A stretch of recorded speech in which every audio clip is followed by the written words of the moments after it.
ओम नमो भगवते वासुदेवाय नमः। भक्तों, आज मैं आपको भाद्रपद मास के अजा एकादशी व्रत कथा सुनाने वाला हूँ, जिसे भगवान श्री कृष्ण ने पांडवों को सुनाया था।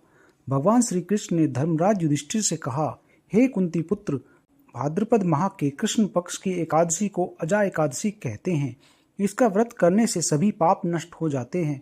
इस लोक और परलोक में मदद करने वाली इस एकादशी व्रत के समान संसार में दूसरा कोई व्रत नहीं है। आप ध्यान पूर्वक इस एकादशी का महात्म्य श्रवण करो। पौराणिक काल में भगवान श्री राम के वंश में अयोध्या नगरी में एक चक्रवर्ती राजा हरिश्चंद्र नाम के राजा हुए थे। राजा अपनी सत्य निष्ठा और ईमानदारी के लिए प्रसिद्ध थे। एक बार देवताओं ने इनकी परीक्षा लेने की योजना बनाई। राजा ने स्वप्न में देखा कि ऋषि विश्वामित्र को उन्होंने अपना राजपाट दान कर दिया है।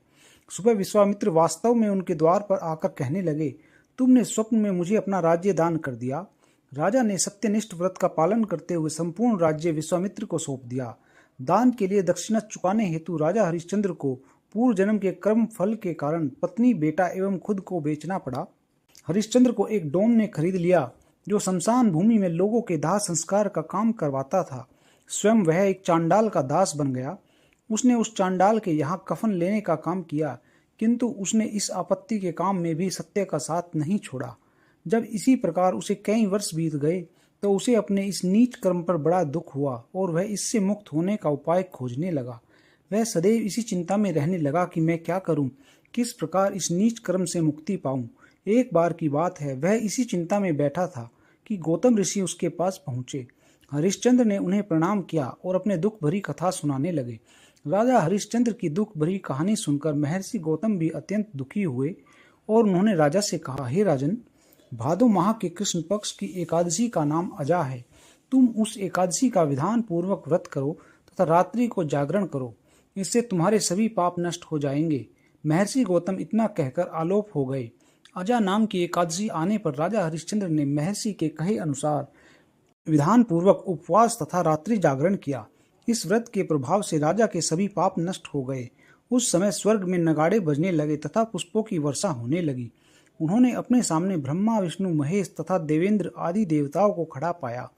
उन्होंने अपने मृतक पुत्र को जीवित पाया तथा अपनी पत्नी को राजसी वस्त्र तथा आभूषणों से परिपूर्ण देखा। व्रत के प्रभाव से राजा को पुनः अपने राज्य की प्राप्ति हुई।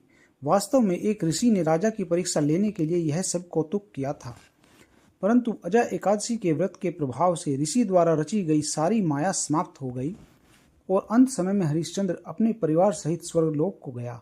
हे राजन, यह सब अजा एकादशी के व्रत का प्रभाव था। जो मनुष्य इस उपवास को विधान पूर्वक करते हैं तथा रात्रि जागरण करते हैं, उनके सभी पाप नष्ट हो जाते हैं और अंत में वे स्वर्ग को प्राप्त करते हैं।